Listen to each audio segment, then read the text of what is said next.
1454 foot উঁচুতে প্রেম নিবেদন, অতঃপর গ্রেপ্তার। শান্তির নামে লেবাননকে গিলে খাচ্ছে ইসরায়েল, কফিনে শেষ পেরেক ঠুকল ওয়াশিংটন। রয়টার্সের বিস্ফোরণ, শি জিনপিং এর গোপন আস্তানায় পুতিনের 200 সেনা। প্রেসিডেন্টের ট্রেন যাত্রা ভাইরাল ভিডিও ঘিরে উন্মাদনা।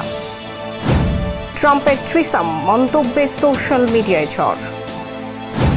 দর্শক, শুনছিলেন শিরোনাম, এবার বিস্তারিত। প্রেম নিবেদনের জন্য মানুষ কত কিছুই না করে, কিন্তু তাই বলে একেবারে 1454 ফুট উঁচুতে, হ্যাঁ, এমন দুঃসাহসী কাণ্ডই ঘটিয়েছেন এক রুশ যুগল। নিউ ইয়র্কের বিশ্ববিখ্যাত এম্পায়ার স্টেট বিল্ডিং এর চূড়ায় উঠে প্রেমিকাকে আংটি পরিয়ে বিয়ের প্রস্তাব দিয়েছেন ইভান রিয়ারকাস নামের এক যুবক। তবে এমন শ্বাসরুদ্ধকর ও রোমান্টিক বাগদান পর্বের পরিণতি মোটেও সুখকর হয়নি। নিরাপত্তা বেষ্টনী ফাঁকি দিয়ে এমন বিপজ্জনক কাণ্ড ঘটনায় পুলিশের হাতে গ্রেপ্তার হতে হচ্ছে এই পেশাদার স্টান্টম্যান যুগলকে। গগনচুম্বী ভবনের চূড়ায় সে রোমাঞ্চকর প্রেম নিবেদন এবং অতঃপর আইনি ফাঁদে পড়ার বিস্তারিত দেখুন প্রতিবেদনে। 1454 ফুট উঁচুতে বাতাসের শোষ শব্দ আর নিচে তাকালেই যেন ছোট হয়ে আসা ব্যস্ত নিউ ইয়র্ক শহর। এমন এক চরম উচ্চতায় ভালোবাসার চরম মুহূর্তটি কি কেবলই রোমাঞ্চ, নাকি এক গুরুতর অপরাধ? বিশ্বের সবচেয়ে বিখ্যাত ভবনের চূড়ায় প্রেমিক ইভান বিয়ারকাস যখন এক হাঁটু গেড়ে আংটি এগিয়ে দিলেন, তখন প্রেম আর বিপদে সেই সীমানা একাকার হয়ে গিয়েছিল। তবে এই দুঃসাহসী বাগদানের পর রুশ এই যুগলকে পড়তে হয়েছে আইনি ফাঁদে। রাশিয়ার অ্যাঞ্জেলা নিকোলাউ ও ইভান বিয়ারকাস, যারা পেশাদার স্টান্টম্যান নামে পরিচিত, নিরাপত্তা বেষ্টনী এড়িয়ে এম্পায়ার স্টেট বিল্ডিং এর 103 তলার হেঁচ দিয়ে চূড়ায় উঠেছিলেন। গগনচুম্বী অট্টালিকার অ্যান্টেনার উপর টানানো ব্যানারে শান্তির বার্তা লিখে বিয়ের প্রস্তাব দেওয়ার কিছুক্ষণ পরই পুলিশ তাদের হেফাজতে নেয়। অনধিকার প্রবেশ ও জীবন বিপন্ন করার মতো গুরুতর অভিযোগে এখন তারা আইনের মুখোমুখি। রোমাঞ্চকর প্রেমের গল্পের চেয়েও এই স্কাই ওয়ার্কার্সদের পরিণাম এখন যেন এক বড় প্রশ্ন হয়ে দাঁড়িয়েছে। কাগজে কলমে যাকে বলা হচ্ছে শান্তির রূপরেখা, বাস্তবে তা লেবাননের জন্য পরিণত হয়েছে এক ভয়াবহ মরণ ফাঁদে। ওয়াশিংটনের মধ্যস্থতায় সই হওয়া ইসরায়েল লেবানন নিরাপত্তা চুক্তিতে রাখা হয়েছে এমন এক শর্ত যা দৃষ্টির ভঙ্গুর বাস্তবতায় পূরণ করা প্রায় অসম্ভব। চুক্তির শর্ত অনুযায়ী ইসরায়েলি সেনা প্রত্যাহারের আগে সশস্ত্র গোষ্ঠীগুলোকে পুরোপুরি নিরস্ত করতে হবে। বিশ্লেষকরা বলছেন, এই অবাস্তব শর্তের আড়ালে মূলত দক্ষিণ লেবাননের নিজেদের তৈরি বাফার জোনকে দীর্ঘমেয়াদী বৈধতা দিচ্ছে ইসরায়েল। সার্বভৌমত্ব হারানোর গ্লানি আর রক্তক্ষয়ী গৃহযুদ্ধের অশনি সংকেতের মাঝে লেবাননের এই চরম সংকটের বিস্তারিত বিশ্লেষণ থাকছে প্রতিবেদনে। কাগজে কলমে যে চুক্তিকে বলা হচ্ছে শান্তির রূপরেখা, লেবাননের মাটিতে তার বাস্তব রূপ 4000 মানুষের মরদেহ আর 10 লাখ বাস্তুচ্যুত মানুষের হাহাকার। একদিকে ওয়াশিংটনের শ্বেত ভবনে যখন বিলাসবহুল কক্ষে সই হচ্ছে ঐতিহাসিক এক নিরাপত্তা চুক্তি, ঠিক তখনই দক্ষিণ লেবাননের 8 কিলোমিটার গভীরে বুটের নিচে লেবাননের সার্বভৌমত্ব পিষে মারছে ইসরায়েলি সেনারা। কিন্তু গভীর বিশ্লেষণে প্রশ্ন উঠেছে, এটি কি আসলেই যুদ্ধ থামানোর কোনো পথ, নাকি লেবাননের ভবিষ্যৎ কফিনে ঠুকে দেয়া শেষ পেরেক? এমন বিশ্লেষণই উঠে এসেছে আল জাজিরার এক প্রতিবেদনে। গেল 2 মার্চ ইরানের প্রতি সংহতি জানিয়ে সশস্ত্র গোষ্ঠীর হামলার পর লেবাননে আগ্রাসন চালায় ইসরায়েল। হামলার পর শুরু হওয়ায় সংঘাতের জট পাকাতেই যেন ওয়াশিংটনের এই আয়োজন। প্রধানমন্ত্রী বেনিয়ামিন নেতানিয়াহু এই চুক্তিকে ঐতিহাসিক সাফল্য দাবি করলেও লেবাননের কাছে তা যেন গলার কাটা। চুক্তির মূল শর্তই হলো দক্ষিণ লেবানন থেকে ইসরায়েলি সেনা প্রত্যাহারের আগে সশস্ত্র গোষ্ঠীকে সম্পূর্ণ নিরস্ত্র করতে হবে। কিন্তু লেবাননের ভঙ্গুর সামরিক ও সাম্প্রদায়িক বাস্তবতায় সশস্ত্র গোষ্ঠীর মতো শক্তিশালী গোষ্ঠীকে বাধ্য করা রাষ্ট্রীয় সেনাবাহিনীর পক্ষে অসম্ভব। নাম প্রকাশে অনিচ্ছুক লেবাননের এক জ্যেষ্ঠ রাজনীতিবিদ একে চাপিয়ে দেওয়ার রফা বলে উল্লেখ করেছেন। মূলত সশস্ত্র গোষ্ঠী অস্ত্র ছাড়বে না, আর ইসরায়েলও পিছু হটবে না। ফলে এই অবাস্তব শর্তের আড়ালে ইসরায়েলের তৈরি করা বাফার জোনটি উল্টো দীর্ঘমেয়াদী কূটনৈতিক বৈধতা পেয়ে যাচ্ছে।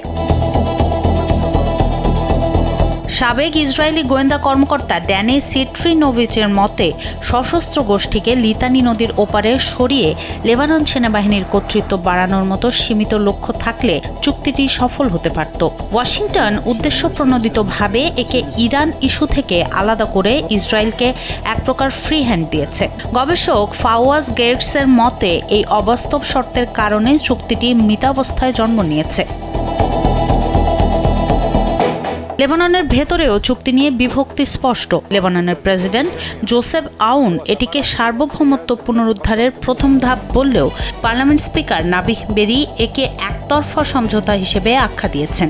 সশস্ত্র গোষ্ঠীর প্রধান নাইম কাশেম এটিকে আত্মসমর্পণ বলে প্রত্যাখ্যান করে লড়াই চালিয়ে যাওয়ার ঘোষণা দিয়েছেন। বিশ্লেষক মাইকেল ইয়াং ও মোহাম্মদ ওবায়েদের মতে সশস্ত্র গোষ্ঠীকে জোরপূর্বক নিরস্ত্র করার এই আত্মঘাতী চেষ্টা লেবাননের শিয়া সম্প্রদায়ের বড় কোনো বিদ্রোহ বা রক্তক্ষয়ী গৃহযুদ্ধ ডেকে আনবে, যা দেশটির স্থিতিশীলতাকে পুরোপুরি ধসিয়ে দেবে। বিশ্লেষকদের মতে সশস্ত্র গোষ্ঠীর বিলুপ্তির মতো অলীক স্বপ্নের চুক্তি বাস্তবে বিস্ফোরকের মতো বিপজ্জনক। আপাতত এই রূপরেখা শুধুই ইসরায়েলি দখলদারিত্ব প্রলম্বিত করার এক সুনিপুণ রাজনৈতিক ঢাল। এই চুক্তির গোলকধাঁধায় পড়ে লেবানন রাষ্ট্র আজ এক চরম অসহায় দর্শক। একদিকে নিজের মাটিতেই সার্বভৌমত্ব হারানোর গ্লানি, অন্যদিকে ঘরের ভেতর রক্তক্ষয়ী গৃহযুদ্ধের অশনি সংকেত। সব মিলিয়ে তথাকথিত এই শান্তির রূপরেখা লেবাননের বুকে এক দীর্ঘস্থায়ী অশান্তির বীজই বুনে দিল। সোনম সিদ্দিকী, কালবেলা।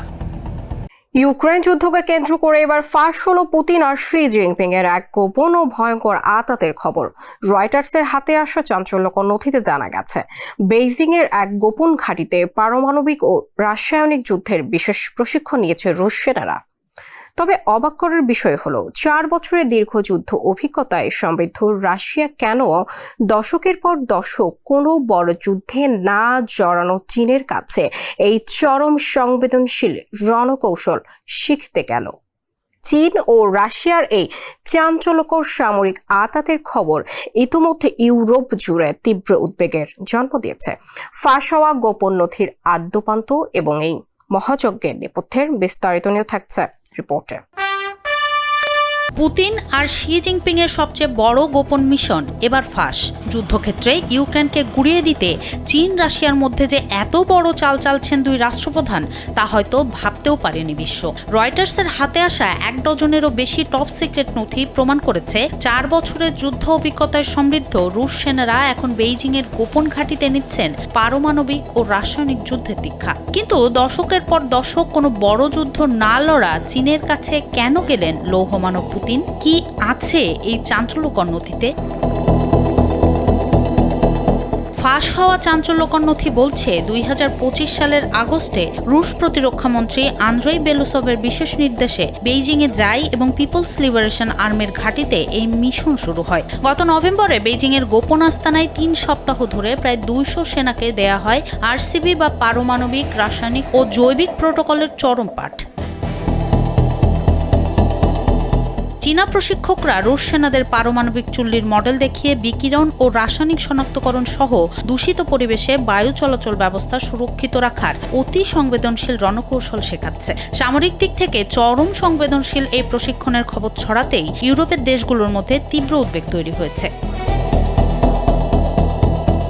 সবচেয়ে চমকপ্রদ বিষয় হলো এই দুই দেশের অভিজ্ঞতার বৈপরীত্য। 4 বছরেরও বেশি সময় ধরে ইউক্রেন যুদ্ধ চালানো রাশিয়ার রয়েছে বাস্তব রণক্ষেত্রের ব্যাপক অভিজ্ঞতা। অন্যদিকে চীনের কাছে অত্যাধুনিক সরঞ্জাম ও সিমুলেটর থাকলেও দশকের পর দশক তারা কোনো বড় যুদ্ধে জড়ায়নি। তাহলে 4 বছর যুদ্ধ অভিজ্ঞতায় সমৃদ্ধ রাশিয়া কেন দশকের পর দশক যুদ্ধ না করা চীনের কাছে গেল? রুশ সামরিক বাহিনীর অভ্যন্তরীণ মূল্যায়নেও চীনের তাত্ত্বিক ও প্রযুক্তিগত সক্ষমতার প্রশংসা করা হলেও তাদের বাস্তব অভিজ্ঞতার অভাবকে দুর্বলতা হিসেবে চিহ্নিত করা হয়েছে। এই মহাযজ্ঞের নেপথ্যে ছিলেন দুই দেশের 4 হেভিওয়েট জেনারেল। 2 জুলাইয়ের এক গোপন চুক্তিতে সই করেছিলেন রাশিয়ার মেজর জেনারেল রুস্তম হুসাইনভ ও চীনের সিনিয়র কর্নেল সান দাই উন। আর বেইজিং এর মাঠে পুরো দলকে নেতৃত্ব দেন রুশ স্থলবাহিনীর উপপ্রধান কর্নেল জেনারেল রুস্তম মুরাদভ। সঙ্গে ছিলেন চীনের PLA একাডেমির প্রধান মেজর জেনারেল লি জিনসুন এবং রুশ মেজর জেনারেল ভিটালি গেরাসিমভ। স্বভাবতই বেইজিং একে ভিত্তিহীন এবং ক্রেমলিন পশ্চিমা অপপ্রচার বলে ওড়ালেও ইইউ এর পররাষ্ট্রনীতি প্রধান কাজা কালাস নিজস্ব সূত্রে এই রোমাঞ্চকর সামরিক আতাতের সত্যতা পেয়েছেন। ইতিমধ্যে বেশ কিছু চীনা প্রতিষ্ঠানের উপর নিষেধাজ্ঞাও দিয়েছে ইইউ। ইউরোপ এখন প্রমোদ গুনছে, কেবল বিশাল অর্থনীতির বাণিজ্যিক অংশীদার হিসেবে নয়, রাশিয়ার যুদ্ধের নির্ণায়ক সহায়ক হয়ে ওঠা চীনকে রুখতে সামনে ঠিক কতটা কঠোর হতে হবে তাদের। সনম সিদ্দিকী, কালবেলা। ট্রেনের হুইসেলের শব্দ আর জনতার গগন বিদার ইউএসএ ইউএসএ স্লোগানের মাঝে নর্থ ডাকোটার স্টেশনে নামলেন খোদ মার্কিন প্রেসিডেন্ট। যুক্তরাষ্ট্রের 250তম প্রতিষ্ঠা বার্ষিকী উদযাপনের প্রস্তুতির অংশ হিসেবে থিওডোর রুজভেল্ট প্রেসিডেন্সিয়াল লাইব্রেরি পরিদর্শনে এই বিশেষ ট্রেন যাত্রা করেন তিনি। তারকাখচিত ঐতিহাসিক এই ট্রেন থেকে নেমেই প্রেসিডেন্ট হাত নেড়ে জনতাকে অভিবাদন জানালে সেখানে এক অভূতপূর্ব দৃশ্যের অবতারণা হয়। মার্কিন ঐতিহ্যের সাথে বর্তমানের মেলবন্ধন তৈরির এই রাজকীয় ও ব্যতিক্রমী সফর ঘিরে স্থানীয়দের মাঝে তৈরি হচ্ছে ব্যাপক উচ্ছ্বাস ও উন্মাদনা। বিস্তারিত দেখুন প্রতিবেদনে। ট্রেনের হুইসেল বাজতেই নর্থ ডাকোটার স্টেশনে ঘটল এক বিস্ময়কর ঘটনা, কিন্তু চমকটা ছিল তার চেয়েও বেশি। জনতার গগনবিদারী ইউএসএ স্লোগানের মাঝে খোদ প্রেসিডেন্ট স্বয়ং। তারকাখচিত সেই ঐতিহাসিক ট্রেনের জানালা থেকে হাত নেড়ে যখন তিনি জনতাকে অভিবাদন জানালেন, তখন যেন সময় থমকে দাঁড়িয়েছিল। কিন্তু কেন হঠাৎ এই ট্রেন যাত্রা? দেশের 250তম বার্ষিকী উদযাপনের প্রস্তুতি চলছে পুরোদমে। সেই উপযুক্ত সময়ের আগে থিওডোর রুজভেল্ট প্রেসিডেন্সিয়াল লাইব্রেরি প্রদর্শনের উদ্দেশ্যেই এই বিশেষ সফর। তবে এই আয়োজন কেবল একটি পরিদর্শন নয়, বরং মার্কিন ঐতিহ্যের সাথে বর্তমানের এক সেতুবন্ধন তৈরির প্রয়াস। প্রেসিডেন্টের এই রাজকীয় আগমনে উচ্ছ্বসিত নর্থ ডাকোটার মানুষ, যা রাজনৈতিক উত্তাপ ছাড়িয়ে দেশপ্রেমের এক নতুন নজির তৈরি করেছে। এখন দেখার পালা, এই ঐতিহাসিক লাইব্রেরি মার্কিন ইতিহাসে নতুন কি অধ্যায় যোগ করে। জনসভায় রসিকতা করতে গিয়ে মুখ ফসকে বেফাঁস মন্তব্য করে এবার তুমুল বিতর্কের জন্ম দিয়েছেন মার্কিন প্রেসিডেন্ট ডোনাল্ড ট্রাম্প। নর্থ ডাকোটার এক অনুষ্ঠানে আমেরিকার বীরদের সম্মান জানাতে গিয়ে নিজের দুই ছেলে ডন জুনিয়র ও এরিক ট্রাম্পকে জড়িয়ে অদ্ভুত এক যৌন ইঙ্গিতপূর্ণ মন্তব্য করে বসেন তিনি। মূলত মেডেল অফ অনার পাওয়ার ইতিহাসের দুই বিখ্যাত বাবা ছেলের জুটিকে স্মরণ করতে গিয়ে তিনি এই বিতর্কিত রূপক ব্যবহার করেন। ট্রাম্প এটিকে নিছক মজা বলে দাবি করলেও তার এই মন্তব্যে সোশ্যাল মিডিয়া সহ সর্বত্র বইছে তীব্র সমালোচনার ঝড়। এ নিয়ে বিস্তারিত দেখুন প্রতিবেদনে।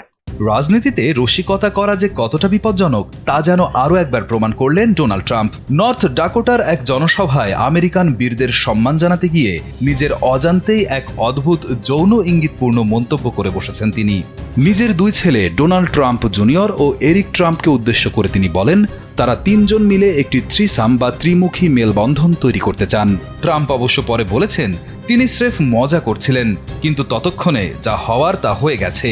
আমেরিকার স্বাধীনতার 250তম বার্ষিকী উপলক্ষে থিওডর রুজভেল্ট প্রেসিডেন্সিয়াল লাইব্রেরি পরিদর্শনে গিয়ে ট্রাম্প এই কাণ্ড ঘটান। মূলত ইতিহাসে মেডেল অফ অনার পাওয়া একমাত্র দুটি বাবা ছেলের জুটিকে টেডি রুজভেল্ট ও থিওডর জুনিয়র এবং আর্থার ও ডগলাস ম্যাকআর্থার শ্রদ্ধা জানাতে গিয়েই এই রূপক বেছে নেন তিনি। ট্রাম্প বলেন, ছেলেদের শিকারের দক্ষতা এবং নিজের রাশিয়া বিতর্ক মোকাবেলার জন্য এই মেডেল নিয়ে তিনি ইতিহাসের তৃতীয় বাবা ছেলের জুটি হতে চেয়েছিলেন। ভুয়া সংবাদ মাধ্যমের সমালোচনার ভয় থাকলেও ট্রাম্পের এই স্বভাবসুলভ দ্ব্যর্থবোধক রসিকতা রাজনীতিতে নতুন করে অস্বস্তিকর বিতর্কের জন্ম দিল। দর্শক, এই ছিল আজকের নির্বাচিত আন্তর্জাতিক সংবাদ। কালবেলার সাথেই থাকুন। ধন্যবাদ সবাইকে।